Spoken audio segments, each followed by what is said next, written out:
കോന്നി പയ്യനാമൺ ചെങ്കുളത്ത് പാറമടയിൽ അപകടത്തിൽപ്പെട്ട ഇതര സംസ്ഥാന തൊഴിലാളിക്കായി തെരച്ചിൽ ഉടൻ തുടങ്ങും. ബീഹാർ സ്വദേശിയായ ഹിറ്റാച്ചി ഓപ്പറേറ്റർ അജയ് റായിയാണ് ഇനി കണ്ടെത്താനുള്ളത്. ഹിറ്റാച്ചിക്ക് മുകളിലേക്ക് പാറക്കെട്ട് ഇടിഞ്ഞു വീഴുകയായിരുന്നു. ശശി നാരായണൻ വിവരങ്ങളുമായി. ശശി, ഇന്നലെ ഈ രക്ഷാപ്രവർത്തനത്തിനിടയിലും പാറക്കെട്ടുകൾ തുടർച്ചയായി ഇടിഞ്ഞു വീഴുന്ന സാഹചര്യം ഉണ്ടായിരുന്നു. കളക്ടർ സംസാരിക്കുന്നതിനിടെ പാറക്കെട്ട് വീഴുന്ന ദൃശ്യങ്ങളൊക്കെ ഇന്നലെ കാണുകയും ചെയ്തിരുന്നു. ഇപ്പോൾ നിലവിൽ എങ്ങനെയാണ് രക്ഷാപ്രവർത്തനം ആരംഭിച്ചിട്ടുണ്ട്? എന്തൊക്കെയാണ് വിവരങ്ങൾ?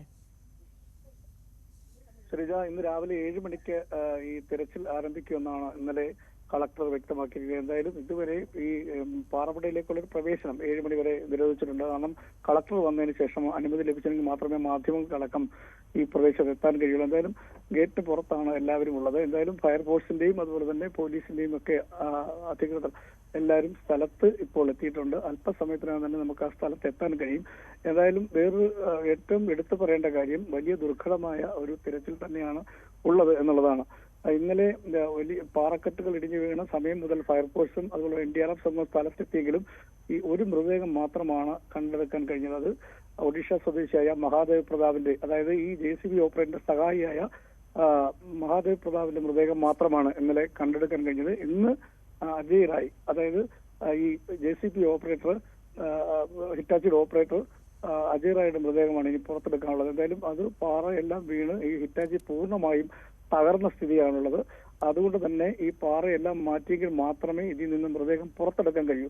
വലിയ ദുഷ്കരമായ അല്ലെങ്കിൽ ഒരു ശ്രമകരമായ ഒരു ജോലിയാണ് ഇതുള്ളത്. ഇന്നലെ ഈ സഹായിയുടെ മൃതദേഹം, അതായത് ഒഡീഷ സ്വദേശിയായ മഹാദേവ് പ്രതാപിന്റെ മൃതദേഹം പുറത്തെടുക്കുന്ന സമയത്ത് തന്നെ വീണ്ടും മേലിൽ നിന്നും പാറക്കെട്ടുകൾ ഇടിഞ്ഞു വീഴുന്നൊരു സാഹചര്യം ഉണ്ടായി. ഫയർഫോഴ്സ് അംഗങ്ങളൊക്കെ പെട്ടെന്ന് തന്നെ ഓടി മാറിയത് കൊണ്ടാണ് വലിയ അപകടം ഉണ്ടാകാതിരുന്നത്. അത്തരത്തിൽ ദുഷ്കരമായ ഒരു പ്രദേശത്താണ് ഇത്തരത്തിലൊരു സംഭവം ഉണ്ടായിരിക്കുന്നത്. അതുകൊണ്ട് തന്നെ ഈ മൃതദേഹം പുറത്തെടുക്കുക എന്നുള്ള കാര്യം തന്നെ വലിയ പ്രയാസമുള്ള, ബുദ്ധിമുട്ടേറിയ കാര്യമാണ്. ടൺ കണക്കിന് ഭാരമുള്ള പാറയാണ് ഈ JCBയുടെ മുകളിൽ വീണ് പൂർണ്ണമായി തകർന്നിരിക്കുന്നത്. അതുകൊണ്ട് തന്നെ ഈ പാറ എടുത്ത് മാറ്റുക എന്ന് പറയുന്നത് നിലവിൽ ക്രെയിൻ ഉപയോഗിച്ചോ മറ്റ് എന്തെങ്കിലും സാങ്കേതിക വിദ്യ ഉപയോഗിച്ചോ വേണം മാറ്റാൻ. അതാണ് NDRFനെയും ഫയർഫോഴ്സിനെയും കുഴയ്ക്കുന്നത്. അത്തരത്തിൽ രക്ഷാപ്രവർത്തനം നടത്തുമ്പോൾ സ്വാഭാവികം മേളിൽ നിന്നും പാറ ഇടിഞ്ഞു വരാൻ സാധ്യതയുണ്ട്. ഈ കാര്യങ്ങളെല്ലാം കണക്കിലെടുത്ത് മാത്രമേ ഈ മൃതദേഹം, ഇനി അജയ് റായുടെ മൃതദേഹം കണ്ടെത്താനുള്ള ഒരു ശ്രമം ഇനിയും ഉണ്ടാകാൻ കഴിയുള്ളൂ. അത്തരത്തിൽ ഒരു പ്രവർത്തനമായിരിക്കും ഇന്ന് നടക്കുക. എന്തായാലും രാവിലെ തന്നെ ഇത് ഫയർഫോഴ്സിന്റെ സ്പെഷ്യൽ ഫോഴ്സും അതുപോലെ തന്നെ പോലീസ് അടക്കമുള്ള സംഘം സ്ഥലത്തെത്തിയിട്ടുണ്ട്. പാറമടയ്ക്കകത്താണ് ഈ പോലീസും ഫയർഫോഴ്സും ഉള്ളത്. അവിടെ നിന്നുള്ള ദൃശ്യങ്ങൾ പകർത്തുന്നതിന് വേണ്ടി 7 മണിക്ക് ശേഷം കളക്ടർ എത്തുമെന്നാണ് പറഞ്ഞത്. ഇതുവരെ അനുമതി ലഭിച്ചെങ്കിൽ മാത്രമേ നമുക്ക് അകത്ത് കയറി ഇത്തരം ദൃശ്യങ്ങൾ എടുക്കാനും കഴിയുള്ളൂ. ശ്രമകരമായ, ദുഷ്കരമായ ഒരു ദൗത്യം തന്നെ എന്ന് വേണമെങ്കിൽ പറയാം. ഏത് തരത്തിലായിരിക്കും ഇത്തരത്തിൽ ഈ അജയ് റായിയെ കണ്ടെത്തുക എന്നുള്ളതാണ് ഏറ്റവും ഒരു വെല്ലുവിളിയായിരിക്കുന്നത്. വലിയ വിസ്തൃതമുള്ള സ്ഥലമാണ്. അതുകൊണ്ട് തന്നെ പാറ അനധികൃതമായി പാറ പൊട്ടിച്ചു എന്നുള്ള ആരോപണം കൂടി നാട്ടുകാർ ഉന്നയിക്കുന്നുണ്ട്. പക്ഷെ അതിൽ എത്രത്തോളം ശരിയുണ്ടോ എന്നുള്ള കാര്യം കൂടി പരിശോധിക്കാനും കളക്ടർ തീരുമാനിച്ചിട്ടുണ്ട്. പഞ്ചായത്തിന്റെ എല്ലാ അനുമതിയും പാറമടയ്ക്കുണ്ടെന്നാണ് ഉടമ ടോം അടക്കമുള്ളവർ വ്യക്തമാക്കുന്നത്. അതുകൊണ്ട് അത്തരം കാര്യങ്ങൾ പരിശോധിക്കും. അത് ജിയോളജി വകുപ്പ് എന്ന റിപ്പോർട്ടും കളക്ടർ തേടിയിട്ടുണ്ട്. അത്തരം കാര്യങ്ങളെല്ലാം ഇന്ന് അതുമായിട്ട് ബന്ധപ്പെട്ടുള്ള കാര്യങ്ങളെല്ലാം ഇന്ന് നടക്കുമെന്നാണ് നമുക്ക് അറിയാൻ കഴിയുന്നത്. നിലവിലത്തെ സാഹചര്യത്തിൽ ഈ മൃതദേഹം കണ്ടെത്താനുള്ള ശ്രമം ഇന്ന് വീണ്ടും നടക്കുക. അത് വീണ്ടും ഈ പാറ ഇടിഞ്ഞു വീഴുന്ന സാഹചര്യം ഉള്ളതുകൊണ്ട് മാത്രമാണ് ഏറെ ഒരു ബുദ്ധിമുട്ട് ഉള്ളത്. പക്ഷേ അതേസമയം ഈ പ്രദേശത്ത് ഈ പരിസ്ഥിതി ലോല പ്രദേശമാണ്. മഴ പെയ്താൽ ഒരുപക്ഷെ ഈ ഇത്തരം കാര്യങ്ങളിൽ രക്ഷാപ്രവർത്തനം അടക്കം നടത്തുന്ന കാര്യങ്ങളിൽ വലിയ ബുദ്ധിമുട്ടുണ്ടാവും. എന്നാലും ഏതെങ്കിലും തരത്തിൽ ഈ മൃതദേഹം പുറത്തെടുക്കാനുള്ള ശ്രമം അത് ഏത് തരത്തിലായിരിക്കും എന്നുള്ള കാര്യത്തെക്കുറിച്ച് ഇപ്പോഴും ഈ ഫയർഫോഴ്സിനെയും NDRF സംഘത്തെയൊക്കെ കുഴയ്ക്കുന്നത്. ഏത് തരത്തിലാണ് അവിടെ നിന്ന് ഈ മൃതദേഹം പുറത്തെടുക്കാൻ കഴിയുക എന്നുള്ളതാണ് ഏറെ ബുദ്ധിമുട്ടുള്ള കാര്യം. അത് അപകടകരമായ സ്ഥലമാണ്. ഏത് നിമിഷവും വീണ്ടും പാറ ഇടിഞ്ഞു വരാം. മഴയാണെങ്കിൽ വീണ്ടും അത് പ്രതിസന്ധിയിലേക്ക് പോകും എന്നുള്ളതാണ് ഉള്ളത്. എന്തായാലും നാട്ടുകാരും അതുപോലെ തന്നെ സമീപവാസികളൊക്കെ പാറമടയ്ക്കെതിരെ വലിയ പ്രതിഷേധം ഉയർത്തുന്നുണ്ട്. സാധാരണഗതിയിൽ ഇത് കുറെ വർഷമായി പ്രവർത്തിക്കുന്ന ഒരു പാറമടയായിരിക്കും സ്വാഭാവികമായി നമ്മൾ കണ്ടിട്ട്. ഇതിനു മുമ്പ് അവിടെ അങ്ങനെ ഏതെങ്കിലും തരത്തിൽ പ്രതിഷേധമോ വലിയ ഖനനം നടത്തുന്നതിനെതിരെ പ്രതിഷേധമോ അങ്ങനെ എന്തെങ്കിലും ഉണ്ടായിട്ടുണ്ടോ? അതോ ഇങ്ങനെ ഒരു അപകടം ഉണ്ടായപ്പോഴാണ് നാട്ടുകാരുടെ ഭാഗത്ത് നിന്ന് അങ്ങനെ ഒരു പ്രതിഷേധവും പ്രതികരണവും ഒക്കെ വരുന്നത്?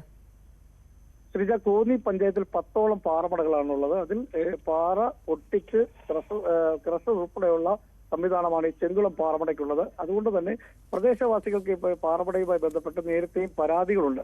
കാരണം താമസിക്കാൻ കഴിയാത്ത ഒരു അവസ്ഥ ഇവിടെ ഉണ്ട്. കാരണം ഈ വെള്ളം മലിനമാകുന്ന സാഹചര്യം, അതുപോലെ തന്നെ ഈ പാറ പൊട്ടിക്കുന്ന പ്രകമ്പനം കൊണ്ട് വീടുകൾക്ക് കേടുപാടുകൾ ഉണ്ടാകുന്നു. അത്തരം പരാതികളൊക്കെ നേരത്തെ തന്നെ ഉണ്ട്. സമരങ്ങളും പ്രദേശവാസികൾ സംഘടിപ്പിച്ചിരുന്നു. പക്ഷേ നിലവിൽ തിയോളജി വകുപ്പിന്റെയും പഞ്ചായത്തിന്റെയൊക്കെ അനുമതി ഉള്ളതുകൊണ്ട് മാത്രം ഇത് എങ്ങനെ പ്രതിരോധിക്കും എന്നറിയാൻ നാട്ടുകാർ ബുദ്ധിമുട്ടുന്ന ഒരു സാഹചര്യമുണ്ട്. ഈ അവസരത്തിലാണ് ഇത്തരം ഒരു അപകടം നടന്നത്. ഇടയ്ക്ക് ചില അപകടങ്ങളൊക്കെ ഉണ്ടാകും, ജീവഹാനി അങ്ങനെ ശശി, ഞാൻ മടങ്ങിയെത്താം. ഇപ്പോൾ ശ്രീ ജനീഷ് കുമാർ MLA നമ്മളോടൊപ്പം ടെലിഫോൺ ലൈനിലുണ്ട്. ശ്രീ KU ജനീഷ് കുമാർ, ഒരു വലിയ ദുരന്തമാണ് ഉണ്ടായിട്ടുള്ളത്. അതും അപകടകരമായ സ്ഥിതിയിലാണ് ഇപ്പോഴും സാഹചര്യങ്ങൾ. ഇപ്പോൾ 7 മണിക്ക് തെരച്ചിൽ പുനരാരംഭിക്കുമെന്ന് കരുതിയിരുന്നു. എത്രത്തോളം അനുകൂലമാണ് അതിന് സാഹചര്യങ്ങൾ? എന്താണ് ഈ ദുരന്ത നിവാരണ സേനയുടെയും ഒക്കെ ഒരു വിലയിരുത്തൽ ഇപ്പോൾ എങ്ങനെയാണ്? NDRFന്റെ ടീം എത്തിയിട്ടുണ്ട്. അതോടൊപ്പം തന്നെ ഈ രംഗത്തുള്ള ചില വിദഗ്ധരുമെല്ലാം എത്തിയിട്ടുണ്ട്. പോലീസിന്റെയും എല്ലാം വിവിധ ഇത്തരം കാര്യങ്ങൾ കൈകാര്യം ചെയ്തിട്ടുള്ള ഓഫീസർമാരുൾപ്പെടെ സ്ഥലത്തെത്തിയിട്ടുണ്ട്. രാവിലെ തന്നെ തെരച്ചിൽ ആരംഭിക്കാൻ വേണ്ടിയാണ് നിശ്ചയിച്ചിട്ടുള്ളത്. എന്തായാലും ഈ പറഞ്ഞതുപോലെ ഇന്നലത്തെ അതേ സാഹചര്യം തന്നെയാണ് ഇപ്പോഴും നിലനിൽക്കുന്നത്. ഇളകിയിരിക്കുന്ന പാറകൾ നീക്കം ചെയ്തതിനു ശേഷം മാത്രമേ താഴേക്ക് കടന്ന് രക്ഷാപ്രവർത്തനം നടത്താൻ കഴിയൂ എന്നാണ് ഉദ്യോഗസ്ഥർ അറിയിച്ചിട്ടുള്ളത്. രാവിലെ തന്നെ ഭാരമേറിയ പാറക്കല്ലുകളാണ്, നമുക്ക് ദൃശ്യങ്ങൾ തന്നെ അത് കണ്ടാൽ അറിയാം. അത് മാറ്റാൻ ചിലപ്പോൾ നമ്മുടെ കയ്യിലുള്ള സംവിധാനങ്ങൾ പോരെന്ന് വരും. അങ്ങനെ ഒരു സാഹചര്യമുണ്ട്. അങ്ങനെയെങ്കിൽ കൂടുതൽ സംവിധാനങ്ങൾ എത്തിക്കേണ്ടി വരില്ലേ?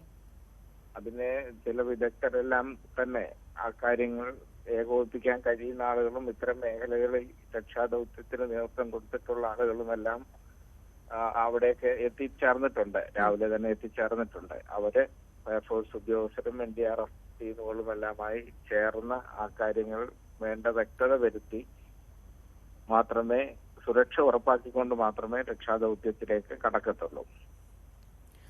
ഈ മേഖലയിൽ അവിടെ മാത്രം ഏതാണ്ട് 10ഓളം പാറമടകൾ ഉണ്ട് എന്നൊക്കെയാണ് ഇപ്പോൾ നമുക്ക് ലഭിക്കുന്ന വിവരം. ഇങ്ങനെ ഒരു അപകടം ഉണ്ടാകുമ്പോഴാണ് സ്വാഭാവികമായും അതേപ്പറ്റി കൂടുതൽ ചർച്ചകളൊക്കെ ഉണ്ടാവുക. ഇങ്ങനൊരു ഇപ്പോഴും പാറ ഇടിഞ്ഞുകൊണ്ടിരിക്കുന്ന ഒരു സാഹചര്യം, ആ മേഖലയിൽ ഈ ഖനനം എത്രത്തോളം ഒരു വലിയ റിസ്ക് ഉണ്ടാക്കുന്നുണ്ട്? ഇത് കുറെ വർഷങ്ങളായിട്ടുള്ള ഒരു പാറമടയാണ്. ഏക്കർ കണക്കിന് സ്ഥലത്ത് ഉള്ള പാറയാണ്. അതിന്റെ നടത്തിപ്പും ലൈസൻസും സംബന്ധിച്ചെല്ലാം ഒരു പ്രാഥമിക പരിശോധന മാത്രമാണ് ജില്ലാ ഭരണകൂടം നടത്തിയിട്ടുള്ളത്. ആ പ്രാഥമിക പരിശോധനയിൽ കോടതിയിൽ നിന്നും ഇവർ ഒരു ഉത്തരവിന്റെ അടിസ്ഥാനത്തിൽ ലൈസൻസ് നേടിയിരുന്നു എന്നാണ് മനസ്സിലാക്കുന്നത്. പക്ഷെ അത് പൂർണ്ണമായി ആ ക്രഷർ പ്രവർത്തിക്കാനുള്ള ലൈസൻസ് അല്ലെന്നാണ് ഞാൻ മനസ്സിലാക്കുന്നത്. അതിന്റെ വിശദമായ വിവരങ്ങൾ കൂടുതൽ ജിയോളജി വകുപ്പിന്റെ ഉയർന്ന ഉദ്യോഗസ്ഥർ ഇന്ന് സ്ഥലത്തേക്ക് വരുന്നുണ്ട്.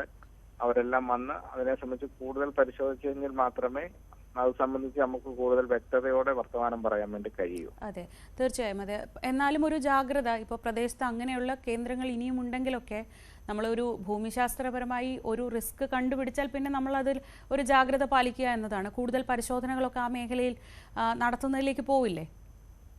തീർച്ചയായും. ഇത് ഇപ്പോ ജീവനക്കാരുടെ, തൊഴിലാളികളുടെ എല്ലാം സുരക്ഷ ഉറപ്പാക്കിക്കൊണ്ട് മാത്രമേ ഇത്തരം ക്രഷറുകളാണെങ്കിലും മറ്റുമെല്ലാം പ്രവർത്തിക്കാൻ കഴിയൂ എന്ന് ബോധ്യപ്പെടുത്തുന്ന കൂടിയാണ് ഇത്തരം അപകടങ്ങൾ. നമുക്കറിയാം, ഇങ്ങനെ പാറകൾ ഇളകി നിൽക്കുന്നതിന്റെ അടിവാരത്തിൽ നിന്നാണ് ഈ തൊഴിലാളികളെ കൊണ്ട് ജോലി ചെയ്യിപ്പിച്ചിട്ടുള്ളത്. അതെല്ലാം വ്യക്തതയോടെ പരിശോധിക്കേണ്ട ഒരു വിഷയം തന്നെയാണ്. വളരെ നന്ദി ശ്രീ ജനീഷ് കുമാർ, രാവിലെ ഞങ്ങളോട് പ്രതികരിച്ചതിന്. എന്തായാലും രക്ഷാപ്രവർത്തനം എത്രയും വേഗം തുടങ്ങി അത് വിജയകരമാവാൻ നമുക്ക് ആഗ്രഹിക്കാം. പക്ഷേ അതൊരു വലിയ ദുഷ്കരമായ ദൗത്യമാണ്. അത്രയേറെ ഭാരമുള്ള പാറക്കല്ലുകളാണ് ഇടിഞ്ഞു വീണിട്ടുള്ളത്. അത് മാറ്റാൻ ആവശ്യമായ, അതിനുള്ളിൽ പെട്ടുപോയ അജയ് റായിയെ രക്ഷിക്കാൻ ആവശ്യമായ തരത്തിലുള്ള സാങ്കേതിക വിദഗ്ധർ ഉൾപ്പെടെ ഉള്ള സംഘം അവിടെ ഉണ്ട് എന്നാണ് KU ജനീഷ് കുമാർ MLA നമ്മളോട് പ്രതികരിച്ചത്. കോന്നിയിൽ ഇന്നലെയാണ് പാറമട ഇടിഞ്ഞു വീണത്. അവിടെ ഹിറ്റാച്ചിക്ക് മുകളിലേക്ക് പാറക്കെട്ടുകൾ ഇടിഞ്ഞു വീഴുകയായിരുന്നു. രക്ഷാപ്രവർത്തനത്തിനിടെയും ഈ പാറക്കെട്ടുകൾ തുടർച്ചയായി പാറക്കഷ്ണങ്ങൾ ഇടിഞ്ഞു വീഴുന്ന സാഹചര്യമുണ്ടായി. അതോടെ ഇന്നലെ രാത്രി രക്ഷാപ്രവർത്തനം നിർത്തിവെച്ചു. ഇന്ന് രാവിലെ രക്ഷാപ്രവർത്തനം സമയത്തിനകം തന്നെ തുടരുമെന്നാണ് പ്രതീക്ഷിക്കുന്നത്. ശശി നാരായണനാണ് വിവരങ്ങൾ നൽകിയത്.